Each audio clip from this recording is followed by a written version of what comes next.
Hello everyone, welcome to my channel Mallika orbit. তো আমি সকাল সকাল ঘুম থেকে উঠে এই যে বিছানাটা তুলে নিচ্ছি। আমার মাম্মা এসে ক্যামেরাটা শুইয়ে দিয়ে চলে क्या बात है सर, क्या बात है सर, क्या बात, ये बात है। যাচ্ছে। আমার এই যে বিছানা তোলাও হয়ে গেছে, আমি ঝাড় দিয়ে নিচ্ছি একটু। আর হ্যাঁ, তোমরা কিন্তু সাবস্ক্রাইব করতে ভুলো না, লাইকও করে দিও।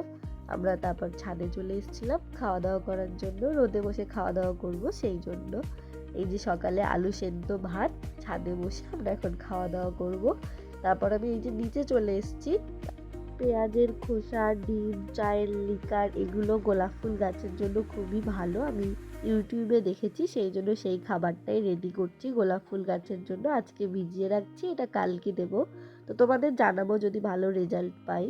এই যে আমার বাবা মাছ নিয়ে এসেছিলো, দিদি কেটে দিচ্ছে, আমি রান্নাও করে নিয়েছিলাম। তারপর আমরা আবার ছাদে চলে এসেছি, কারণ ছাদে একটু রোদ ছিল, ঠান্ডার মধ্যে ছাদে বসে খেতে ভালোই লাগে রোদের মধ্যে। তারপর আমি সন্ধ্যাবেলা আবার রেডি হয়ে নিচ্ছি একটু ঘুরুঘুরুর জন্য। আমি আর দিদি চলে গেছিলাম আমাদের দোকানে, মায়ের হাতের টেস্টি টেস্টি চা আর রোল খেয়ে নিলাম। তারপর বাড়ি এসে এই যে তোমাদেরকে টাটা করছি, টাটা।